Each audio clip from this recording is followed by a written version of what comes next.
Aren't you so happy with me? Aren't you so proud of me that I didn't go over and beyond? Because there was like over 100, 200, 300 books on that list and I only got 9.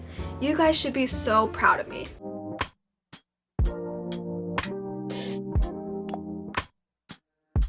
God, you call me by my name. The love you give me, I just can't deny. Yeah. No longer blinded, I can see. Hi my loves, welcome back to my channel if you're a returning subscriber. If you are new, hi, hello, how are you? I'm Jasmine and on this channel we talk all about faith in Jesus Christ, books, and so much more. So what are you waiting for? Come join the fam. We would absolutely love to have you. Today guys, it's one of my most anticipated videos for me anyways. As you guys know, if you guys have followed me on my channel, I posted a short video and a community post basically saying that Romance Bookworm was having one more Stuff Your Kindle Day before the end of the year, which has passed. It is now January 11th when I'm filming this. So it has been a couple of weeks since they had their Stuff Your Kindle Day. And of course, your girl had to get her some books from there. I didn't get many this time because I told you guys I do not need any more books. But here we are. I had to participate. They're free books. Like, why would you not get any free books? But honestly, I only got 9 because I literally just couldn't find any others. I was really trying to search for Christian books or at least clean contemporary romance books. Those are the ones that pull me in the most. So these should all be some sort of either clean romance, Christian romance, or I do have some YA books in there as well. So we all know the rule, YA books should have closed door scenes. There should be no explicit content in them in the first place. So those are just my disclaimers right there. But let's just go ahead and get on with the video. So the first book that caught my eye on Stuff Your Kindle Day was called The Prince's Captive, which is the first book in the Ruins of Pain and Peace series, and so far there's 2 books in the series. And the description says, a decoy bride sent to die, the soldier prince sent to capture her. How far will he go to save her life when even she has accepted her death? So this should be a clean fantasy book basically. So that sounds really, really good. It intrigued me so much when I heard the plot. So that's a fantasy book and I love, you guys know I love romantasy books. I love romantasy books before romantasy was an actual thing, like an actual genre. So I love it. I've always loved it. So that's the first one. The second book that I got was Prism, The Color Alchemist Book 1 by Nina Walker. And this is the first book in a 5-book series called the Color Alchemist series. And the description says, I didn't collect secrets, I only had one. Our kingdom thrives because those with magic are forced into servitude. The sacrifice of these few has ensured the prosperity of many. At 17, my life is set before me until I accidentally unleash my own rare magic. Now the royals want to use me as their personal pet project. The prince and Prince Lucas has been charged with my training. He says I can manipulate color, but how can I harness magic so volatile? I want to trust him, but he's so mysterious that even his secrets have secrets. I'm afraid if I don't learn fast, the blood of thousands will end up in my trembling hands. So that sounds so good. So of course, YA fantasy romantasy book, we have a prince, we have a girl that has magic, all the things. That sounds so perfect. So I can't wait to read that. It's a whopping 415 pages, so that should be really, really good to read. The third book that I got was Mistlefoe, which is a sporty Christmas romance by Mary Loyal. And the description says, he's the bane of my existence. and now we're forced to work together to organize the company's Christmas party. But only one of us is getting a promotion out of it. So, woo! So okay, so first of all, forced proximity, like they have to work together on a project, a work project. That sounds amazing. And only one of them gets the promotion at the end, so maybe a little bit of competition, a little bit of, you know, hate to love. Can't wait to read that. That sounds really good. And I don't know where sporty romance is coming from.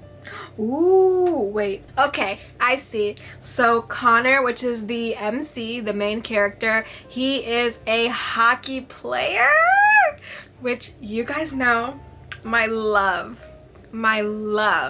for a hockey romance. I love hockey romance. You guys know my favorite author for hockey romance is Emma St. Clair to the max. So I'm so excited to read that. And let's see, this is a standalone novel, dual point of view, closed door Christmas romance with mild language and heat without spice. And the tropes are office rival to lover, retired hockey player hero, Latina heroine, which is, oh, I love that, Christmas party chaos, no third act breakups, and then closed door romance. So that sounds really, really good. And it's a short book. It's only 276 pages, so that should be really good. The next book I have is You Wish, which is a sweet rom-com book, and it's the first book in the I Heart New York series, and this is by Brooke J. LOSSE, and this says 3 wishes, a lot of trouble. And let's see, so this is a dual point of view book following our main characters Maya and Nash. I'm just gonna read Maya's point of view. So after a 4-month trial period as an intern, I'm determined to get my position at the top analytic company in New York. All I have to do is knock this final report out of the park. It's all going well until my drool-worthy coworker asks me out on a first date ever. This is her first date. That's so cute. Somehow, my natural aptitude in the art of awkwardness has failed to repel him. My focus has gone down the toilet, and I'm succumbing to his charm. SOS, I'm sinking fast. When did my dreams shift from becoming a senior analyst to kissing this guy? So that sounds so good. So she's never been on a date before, so that just sounds so freaking good. And I love that honestly, because I have not been on an actual date with a man in like ever, like my whole life. I'm 23, never been on a date with a man, so that should be really fun for me to read because I can relate to it. So the next book on my list is About Time You Notice, which is a sweet best friend to more rom-com. This is book 3 in the Bachelor of Clear Creek series by Lisa RENEE, which I don't think I have her other 3 books, so I don't know if I'm going to be able to read this one, but I don't think this has to do with the other characters probably. So let's read the synopsis. It says, Sarah has loved Tommy for years, but he only sees her as a sister until what? And this sounded so good. And this has the tropes of small town romance, clean and wholesome books. So that sounds really, really good. I can't wait to read that.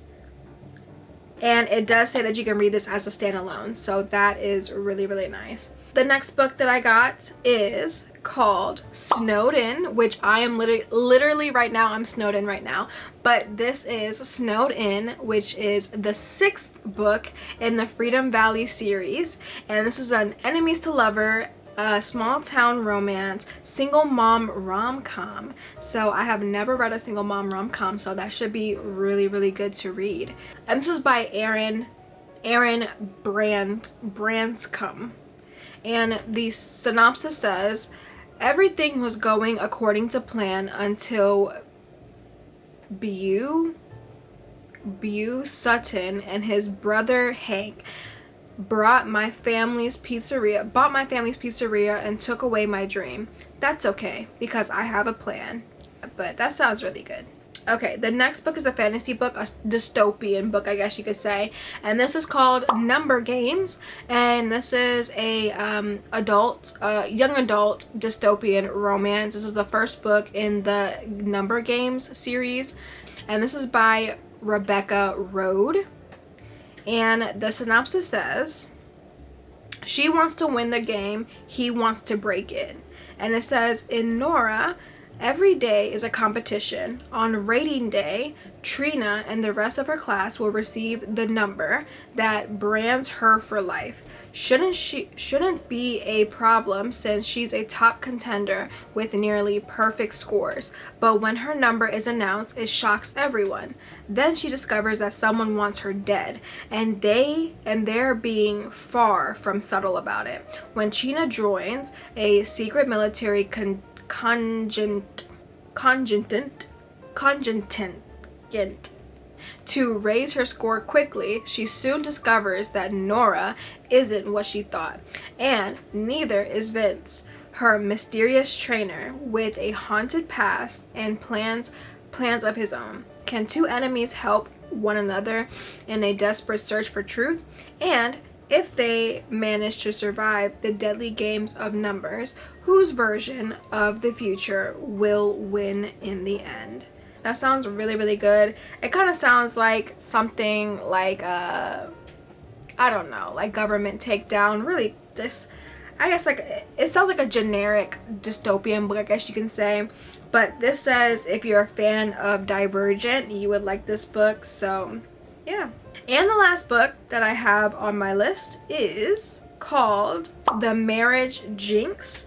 This is the first book out of 4 books in the Love in Appettsville. And the synopsis says, will a jinx keep them from happily ever after? When Penelope Warner and her best friend made a pact after college to wait until they turned 30 to get married, she never thought they'd jinx themselves. But ever since they signed their names on the dotted line, their dating lives have been on one catastrophe after another. If that wasn't bad enough, her new boss is Lucas Abbott, her high school crush and the town's most eligible bachelor. And the attraction she felt is definitely not one-sided this time. But he's not supposed to date employees due to a past family scandal. So what are they to do but to keep things on the down low? But now that the guy might finally be in Penelope's life, she's worried it will end in another dating disaster. But is the jinx their biggest obstacle, or a deeper issue standing in their way? That sounds pretty good. That sounds good. And this says, The Marriage Jinx is a heartwarming romantic comedy with plenty of small town charm, cute flirting, a little bit of fake dating, swoon-worthy kisses, a secret office romance, a fun cast of characters, and a town turkey. So that sounds so good. So see guys, aren't you so happy with me? Aren't you so proud of me that I didn't go over and beyond? Because there was like over 100, 200, 300 books on that list, and I only got 9. You guys should be so proud of me. So proud of me. You guys should be right now. But anyways guys, that's it. If you guys have read any of these books, let me know down in the comments down below. If you guys are interested in any of these books, let me know which ones you're picking up. I would love to know so I can start reading them so we can chat about them. Let's chat. And if you guys did look at that comment the community tab or the short that I posted the day of the event. Let me know what you got. What did you guys get from the Stuff Your Kindle Day? I would love to know. You guys seem to love these videos. You guys eat these videos up, so I love making them for you. I actually got to start reading some of these books, but I know that I'll get around to them when I can. But other than that, I love you so much, but God loves you so much more. I'll see you guys in the next video. I love you. Bye. I'm on my way to meet you. We gotta talk, you know. All these trials and tribulations got me tired.